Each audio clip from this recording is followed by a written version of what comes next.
Assalamualaikum warahmatullahi wabarakatuh. Alhamdulillahirabbil alamin wassalatu wassalamu ala asrafil anbiya'i wal mursalin wa ala alihi wa ashabihi ajma'in. Asyhadu an la ilaha illallah wahdahu la syarikalah wa asyhadu anna Muhammadan abduhu wa rasuluhu sallallahu alaihi wasallam la nabiyya ba'da amma ba'da. Dan sanak dimanapun berada yang sedang menyimak mendengarkan kajian yang pertama atau perdana bagi ambo untuk berbicara bahasa Minang. Insyaallah kajianku memang diuntukkan terutama bagi sanak-sanak ambo yang ada di Sumatera Barat khususnya, kemudian yang ada di luar Sumatera Barat umumnya. Pada kesempatan kali ini dan sana ada beberapa hal yang mungkin kita jalani dan yang kemudian bertamu dalam kehidupan awak dan tidak jadi bahan renungan bagi kehidupan awak. Sebenarnya itu sesuatu yang acok awak tamui, acok awak baca, sering awak dengar, yaitu aktivitas yasinan, membaca surat yasin. Dan perlu ditekankan bahwa ketika membaca sesuatu, tentu seorang muslim harus memahami apa yang dibacanya, bukan sekedar membaca. Membaca dapat pahala, betul, tapi kemudian sekali-kali coba didalami dan kita pahami apa yang kita baca. Pada kesempatan kali ini yang ingin saya sampaikan, ingatkan adalah dalam surat yasin ternyata dalam surah Al-Baqarah, dalam surah Yasin ayat 12 dijelaskan, a'udzubillahi minasyaitonirrajim, inna nahnu nuhyil mauta wa naktubu ma qaddamu wa atharahum wa kulla syai'in ahsaynahu fi imamin mubin. Allah Ta'ala mengatakan bahwa sungguh sabana-bananya kamilah yang menghidupkan orang-orang yang mati. Diyakinkan oleh Allah kepada manusia, hambanya. Sungguh sabana-bananya bana. Kalau ada kata yang lebih bana daripada sabana-bananya, apa? Allah lah yang menghidupkan manusia yang tadinya mati, dan kamilah yang mencatat apa yang telah mereka kerjakan dan bakih yang mereka tinggalkan. Pertama, apa yang awak kerajaan. Yang kedua, bakih-bakih atau bekas-bekas yang awak tinggalkan. Dan segala sesuatu kami kumpulkan dalam satu kitab namanya Lauhul Mahfuz.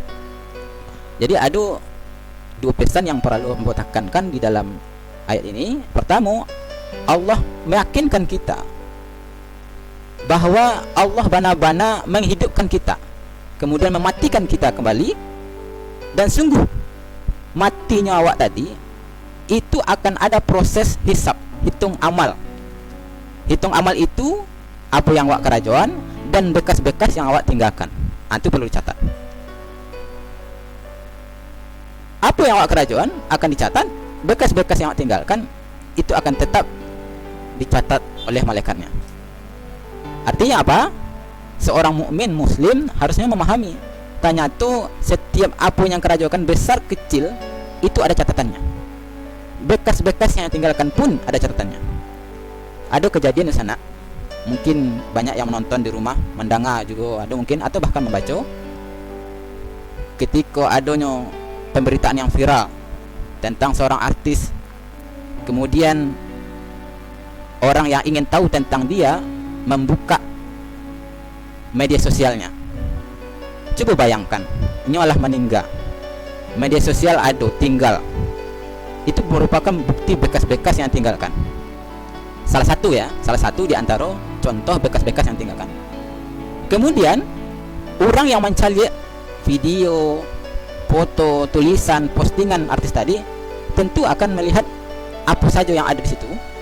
Kalaulah itu yang dicari pakaian, video, tulisan atau postingan yang tidak mengantarkan pada pahala, maka orang yang mencari dapat dosa gara-gara yang diposting tadi. Itu artis. Begitu juga kita sebagai mukmin muslim yang bukan artis pun, ketika awak posting sesuatu yang awak tinggalkan itu bekas-bekas. Kalau seandainya awak meninggal, lalu bekas-bekas itu akan dicari oleh orang. Bahayanya adalah ketika itu terus diposting ulang oleh orang, di-share oleh orang, dilihat oleh banyak orang, sebanyak itulah dosa yang awak tanggung atas apa yang awak tinggalkan. Itu termasuk bekas, contoh bekas-bekas dari apa yang awak tinggalkan tadi. Namun perlu diingat juga, kalau berkaca kepada sahabat Rasulullah SAW, mereka punya amalan unggulan berbicara tentang bekas-bekas yang mereka tinggalkan.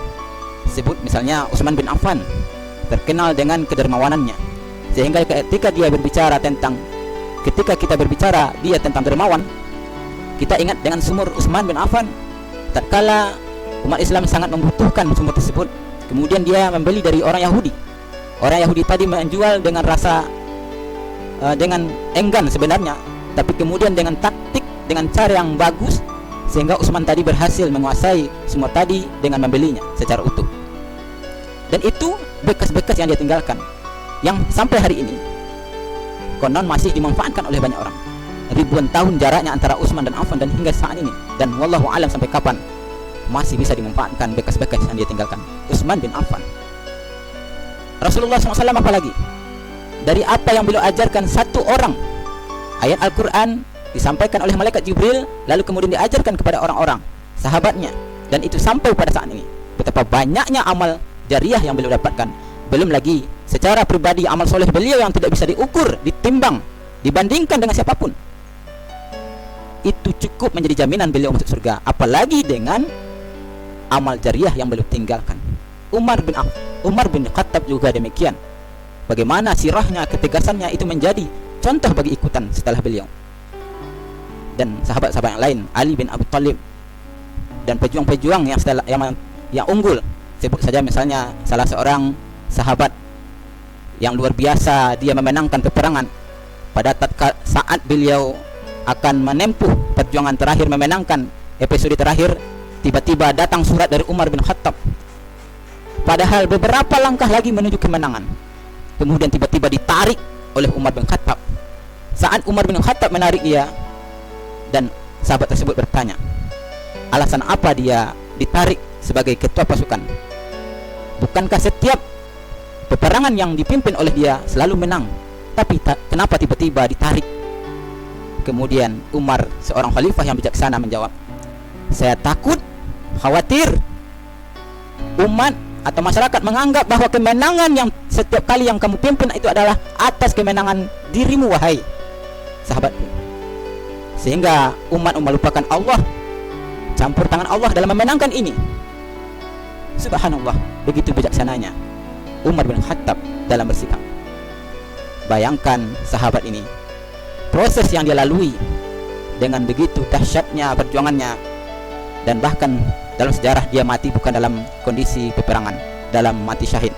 Maka dari itu, penekanan saya dari hal ini adalah berdasarkan surat Yasin ayat 12 ini, kita akan dicatat semua pekerjaan kita yang telah kita lalui, dan apa saja yang ditinggalkan, bekas-bekas dari perbuatan kita, maka tinggalkanlah kebaikan yang banyak buat masyarakat.